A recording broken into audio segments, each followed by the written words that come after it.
במדינה שלנו יש לכל בן אדם את הזכות לשאוף, לחלום, להגשים את החלומות שלו, והשמיים הם הגבול. אבל לנו, לבני המיעוטים, יש איזושהי תקרת זכוכית. כדי שנוכל להגיע לשמיים, אנחנו צריכים להזיז אותה קצת. ואני חושבת שאני הצלחתי להזיז אותה.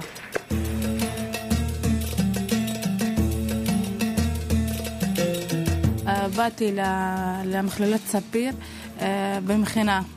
השיעור הראשון היה כולה בעברית, לא מבינה כלום. העברית קשה מאוד, שאני לא... שפה, אני לא יודעת, עכשיו אני מכינה, גם אני לא מבינה עברית. גם בתקופת הלימודים הייתי עובד בסופרים ובזה, אז נחשפתי הרבה לשפה. גם מה שהייתי לומד בתוך דקדוק וגם משפטים, הייתי מנסח שם ומנסה לעבוד כאילו בסופר, איפה שהייתי עובד. נרשמתי לקורס פסיכומטרי וניסית ועשיתי תגבורים וככה. היה לי קשה ליצור קשר עם האנשים, עם המרצים, עם החברים. היה לי קשה במעונות, היה לי קשה בטכניון, היה לי קשה עם אוטובוסים, עם נסיעות. נולדתי בכפר לא מוכר, בלי מים, בלי חשמל, בלי תשתיות בכלל, רחוק מבית ספר. החברה, אפשר להגיד, לא הבינו מה זה למידה, מה זה מידע, מה זה בית ספר, מה זה השכלה. הם לא הבינו. אבא שלי מאוד רצה שאני אהיה הכי טוב בעולם, אבל בשיטה שלו. החברה רצתה שאני אהיה הכי טוב בעולם, אבל בשיטה שלהם. אני ראיתי שהשיטה שלהם היא טובה מאוד. לי לא מתאימה. וכבר בכיתה ט' הרגשתי שכבר מונעים ממני להתקדם. שכנעתי את ההורים להגיע לי' א', י' ב'. כל שנה התקדמנו שנה. עד שסיימתי בית ספר, אפשר להגיד, המון שכנוע פנימי.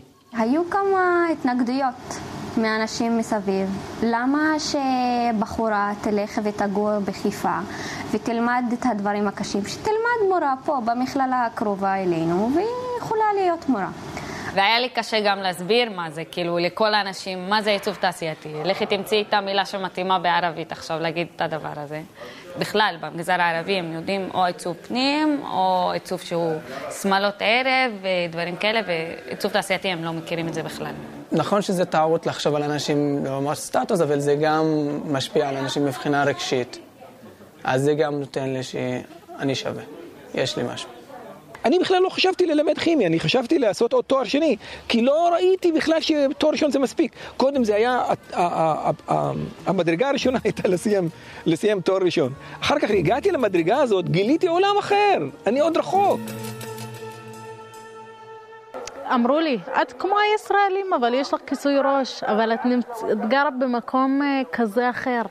תעברי לבאר שבע, תורידי את זה, תהיי כמו כולם. אז לא, זה לא אני. זה לא אני, זה יש לי מנטליות, יש לי תרבות שאני רוצה להחזיק אותה ולהשאיר אותה, להעביר אותה גם לדורות הבאים, לבנות שלי. אמא שלי הביאה 9 ילדים לעולם, 10 ילדים לעולם, הפסקה 2 בין כל אחד לאחד, ואני יצאתי ללמוד כי לא רציתי להיות כמו אמא שלי. רציתי לצאת מהבועה הזו, מהנקודה שהאישה צריכה להיות בבית. אני לא מאמינה לזה. זה אני עצמי, הבפנים צריך להיות מסופק כמו שצריך. בהרצאה הראשונה היה קשה לי בשפה. הייתי מפחדת שאני אשאול ולא יודע מה לשאול. הייתי הולכת אליו בהפסקות לשאול אותו. אז הוא אמר לי, יש לך שאלה ממש טובה. למה את לא שואלת באמצע ההרצאה? פעם הבאה אני לא אתן לך תשובות אם תבואי לי פה. את תשאלי בתוך הכיתה. והוא חזק אותי, והצלחתי לשאול אחר כך, ועד עכשיו אני מצליחה בזה. הכי חשוב שגיליתי שאסור לשים לעצמי מכשולים שהם מנטליים. זה מכשולים שנובעים בעיקר מפה. אני היום הגעתי למצב שאני חושב שאני שווה בדיוק כמו אחרים ולפעמים אפילו יותר. ואני חושב שעם הרגשה כזאת ועם ידע שצברתי אני יכול להתפתח לאיך שאומרים עד השחקים. כל הכיתה יהודים ואני רק היחידה ערבייה. זה לא כל כך משנה לי כי אני גם ככה אני יכולה גם להלמיד אותם על עצמי ועל התרבות שלי. אני עדיין לא יודעת איפה אני הולכת להיות, אבל מה שבטוח אני הולכת להיכנס לעיצוב ולהכניס את זה גם לעולם הערבי. אני זוכר עצמי לפני 4 שנים לא יכולתי לעמוד מול אנשים ולהגיד לספר, אני הייתי ביישן כזה, אז עכשיו אני יכול לעמוד בדעתי, להגיד להם מה אני רוצה, ואני כן אעשה. השכלה גבוהה זה החיים שלי, לחיות עם אנשים חדשים, לנסות חיים חדשים, לראות איך אנשים אחרים חושבים, לפתוח את הראש, לראות סביבה חדשה, וגם ללמוד על עצמך בסוף. היו אומרים לי, מה לך ולתרבות? למה באת ללמוד תרבות? אז הייתי אומרת להם, אז למה אתם באתם ללמוד? אנחנו באנו ללמוד שיהיה לנו תואר. אז אמרתי, סבבה, אני לא ממש שיהיה לי תואר, אבל כדי שאני אהיה מסופקת, שיהיה לי טוב. שיהיה לי טוב. אני משפחה גדולה. אבא שלי יש לי 2 זוגות, אמא זוגה שנייה,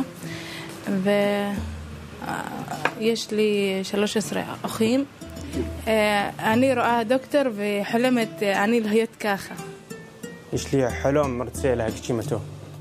אחר כך לההיה תואר שני ואחר כך רוצה לההיה דוקטור. אני רוצה להיות מורה בשפה האנגלית, שבחברה שלנו הערבים יש להם קשה מאוד בשפה האנגלית. أنا أتوجه لكل طالب عربي في داخل البلاد لشبابنا أن نعلم أولا من داخلنا بأن لا ينقصنا أي شيء، لا ينقصنا عقل ولا ينقصنا قدرات ولا ينقصنا ذكاء، حتى لا تنقصنا الفرصة، فقط ينقصنا الإرادة، القرار الذاتي والحلم. يجب أن يبنى الحلم، يقع القرار وتنفذ ذلك الإرادة. نحن ممكن أن نكون واحد منا العالم القادم الذي يفوز ويحظى بجائزة نوبل مثلا لموضوع علمي أو موضوع أدبي أو أي موضوع. نحن نستطيع ذلك وأمامنا الفرصة متاحة بالنجاح، نحن نستطيع.